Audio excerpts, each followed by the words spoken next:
For 5 years, I was Carlos's dirty little secret. In the light of day, I was his executive assistant, handling his legitimate businesses while he treated me with cold, professional detachment. In the shadows, I was the woman he claimed to love more than life itself, the one who warmed his bed while he whispered promises against my skin. That was until I found out I was pregnant. I was ready to tell him, to finally ask for a life in the light. But then, I discovered Carlos had purchased a secluded estate in the suburbs, a fortress meant for a wife. I followed him there, heart in my throat, only to watch through the window as his hand slid beneath a woman's silk lingerie, his eyes burning with a raw desire I thought belonged only to me. "Sophie," he groaned, his voice rough with emotion. "I stayed unmarried all these years for one reason. I was waiting for you to come back to the States. Marry me." The sounds of their pleasure echoed from the room.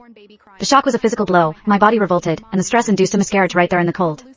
When I woke up in the hospital, empty and broken, I made a call I had been avoiding for years.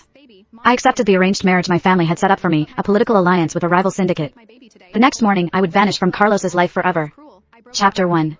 Sophia's POV. The abortion was successful. I didn't feel much pain. I just felt hollow, as if someone had carved the vital parts out of my soul. Forcing myself to block out thoughts of Carlos, I took a cab back to the penthouse we shared in secret. I had barely walked through the door when Carlos returned. He had brought a box from an expensive Italian bakery to cheer me up, hand-feeding me a piece of cake. The cloying sweetness hit my tongue, tasting like wax. I hated sweets. I had told him countless times, but he never remembered. There were times I refused to eat it, and he would lose his temper, calling me ungrateful. Now I understood.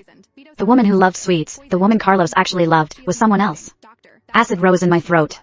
I pushed his hand away and dry-heaved violently.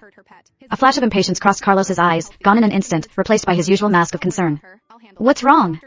"Sophia, are you feeling sick?" "Yeah, I feel like I'm going to vomit," I said, my voice flat. Carlos smirked, that dangerous, charming grin, and pulled me into his lap. "Let me see," he purred, his hand sliding up my thigh. "Is my little Sophia carrying my air?" I froze. "Carlos, stop." "If I were pregnant," I asked, staring into his eyes, "would you take me to City Hall? Would you give me a wedding in front of your family?" The two questions killed his mood instantly. He pulled his hand back, forcing a tight smile. "Don't start this again, baby. You know the rules. We can't go public, it puts a target on your back. Besides, if my family found out I was with my assistant, the elders wouldn't accept it. You'd be in danger. You'd have to live under their scrutiny. Sophia, let's take it slow. Don't push me, okay? Isn't what we have enough? A marriage license and a wedding are just show. They don't mean anything in our world." He nuzzled my neck, trying to distract me and make me laugh. I wanted to laugh, but I couldn't. How could a wedding be meaningless? For 5 years, every time I mentioned marriage, he changed the subject or gave me the same tired excuses about safety and timing. I used to think he had commitment issues because of his lifestyle. Today, I realized the truth. He didn't hate marriage. He just didn't want to marry me.